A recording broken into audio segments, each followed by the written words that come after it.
কথা হলো দিদি? দুটো চা আর দুটো বিস্কুট, 30 টাকা হয়েছে। আচ্ছা ঠিক আছে, এই নিন।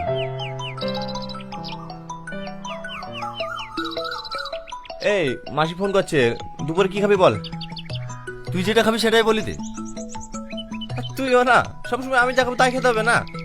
আচ্ছা ঠিক আছে। হ্যাঁ মাসি, দুপুরে বিরিয়ানি করে দেন। আচ্ছা ঠিক আছে, এই চল।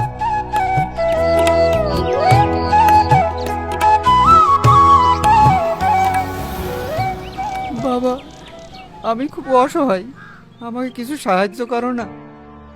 হ্যাঁ হ্যাঁ নিশ্চয়ই।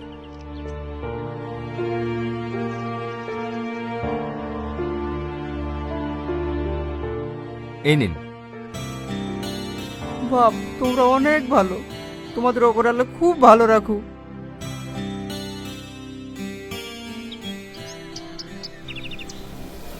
এই আমি 100 টাকা দিলাম, তুইও 100 টাকা দিলি কেন?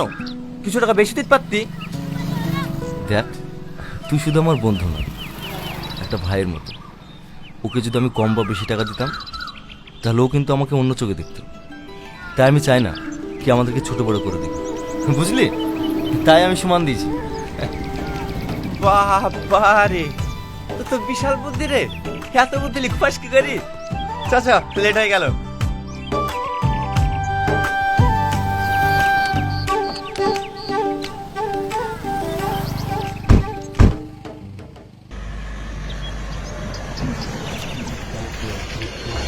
এ থাম থাম থাম থাম, কি হলো রে? তাড়াতাড়ি বাইরে আয়। ওই দেখ আমাদের গাড়িতে মেয়েটার কি অবস্থা হয়েছে।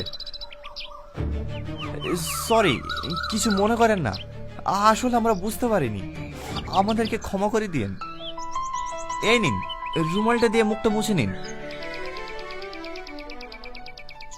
এই মেয়েটা কোনো রেসপন্স করছে না কেন? আমিও তো সেটাই ভাবছি। কি হলো, আপনি কথা বলছেন না যে? ও কারোর সাথেই কথা বলে না। কেন? বাবু, এই মেয়েটার নাম হচ্ছে সালমা। ও আগে এরকম ছিল না, পড়াশোনায় খুব ভালো ছিল, আর ওর পরিবারে ছিল খুব সুখী পরিবার। আজ থেকে 2 বছর আগে ও আর ওর বাপ মা এই রাস্তা দিয়ে হেঁটে যাচ্ছিল। হঠাৎ একটা অ্যাক্সিডেন্টের কারণে ওর চোখের সামনে ওর বাপ মা মারা যায়। নিজের চোখের সামনে বাপ মার মৃত্যুটা থেকেও সহ্য করতে পারেনি। তারপর থেকেও এরকম হয়ে যায়, কারোর সাথে কথাও বলে না ঠিকভাবে, যে যেরকম দেয় তাই খেয়ে থাকে। হ্যাঁ তো বলি বাড়ি যেতে, তবুও বাড়ি যায় না, এখানেই বসে থাকে।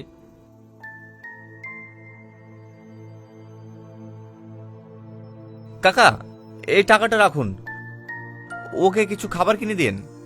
আর এই টাকাটাও রাখুন, ওকে একটা ভালো পোশাক কিনে দিন। চল।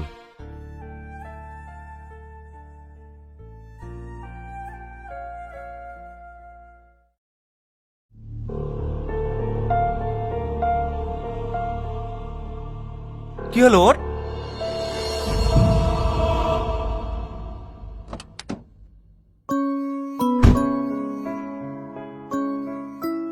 সামাদ, আমি এই মেয়েটাকে নিয়ে যাব। নিয়ে যাবি মানে? কোথায় নিয়ে যাবি?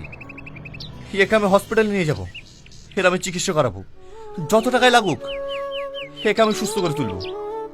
এর অতীতের কথা শুনে আমারও তো মন চাইছে একে সুস্থ করে তুলতে, কিন্তু একে নিয়ে গেলে কোনো প্রবলেম হবে না তো? আরে না না, কিচ্ছু হবে না, একটা অসহায় মেয়েকে সুস্থ করে তুলবো, আবার প্রবলেম কিসের রে? চ চ। হ্যালো বন্ধুরা, তোমরা সবাই কেমন আছো? আমি তোমাদের সাথে একটা নাটক শেয়ার করলাম পলিগ্রাম টিভি। সেই নাটকটির নাম হলো স্কুল গ্যাং ছেলে ভার্সেস মেয়ে। তো স্কুল গ্যাং পার্ট 1 পার্ট 2 আমরা সকলেই দেখেছি, কিন্তু পার্ট 3 এখনও দেওয়া হয়নি। 1 বছর হয়ে গেল, পার্ট 3টা কিন্তু আমরা পলিগ্রাম টিভি থেকে কোনো রকম আপডেট পাইনি। তো খুব তাড়াতাড়ি আমরা পার্ট 3 পলিগ্রাম টিভির সকল পার্ট 1 পার্ট 2 পার্ট 3 সব ভিডিওর আপডেট পাবো। সেই আপডেটটা কোথায় পাবে? আমার চ্যানেলে। হ্যাঁ বন্ধুরা, আমার চ্যানেলে সবার প্রথমে কিন্তু পলিগ্রাম টিভির সব কিছু আপডেট তোমরা পেয়ে যাবে। ওই জন্য কী করতে হবে, আমার চ্যানেলটাকে আগে কিন্তু সাবস্ক্রাইব করতে হবে। আর বন্ধুরা, তোমরা কিন্তু আমার ইদানিং আমার ভিডিওতে খুব খুব খুব ভালোবাসা দিচ্ছ, এটার জন্য আমি অনেক খুশি। তোমাদের একটা লাইক আর কমেন্ট কিন্তু আমাকে আরও উৎসাহ করে ভিডিও তৈরি করার জন্যে। তো প্লিজ প্লিজ প্লিজ ভিডিওটি ভালো লাগলে লাইক করে দিও, আর একটা সুন্দর দেখে কমেন্ট করবে, যাতে আমি আরও সুন্দর সুন্দর ভিডিও তোমাদের উপহার দিতে পারি। তো বন্ধুরা, আরও পার্ট 2 পার্ট 3 যেমন ভিডিও আসবে আমি তোমাদের সঙ্গে শেয়ার করব। আমার পুরনো সাবস্ক্রাইবার লাইক কমেন্ট শেয়ার করো, বন্ধুদের সাথে অনেক অনেক শেয়ার করো। আর যারা আমার চ্যানেলে নতুন তারা কিন্তু সাবস্ক্রাইব করে বেল আইকনটি ক্লিক করে দেবে, তাহলে আমার ভিডিও কিন্তু সবার প্রথমে তোমাদের কাছেই যাবে। তো আজ পর্যন্ত বন্ধুরা এইটুকু, বাই বাই।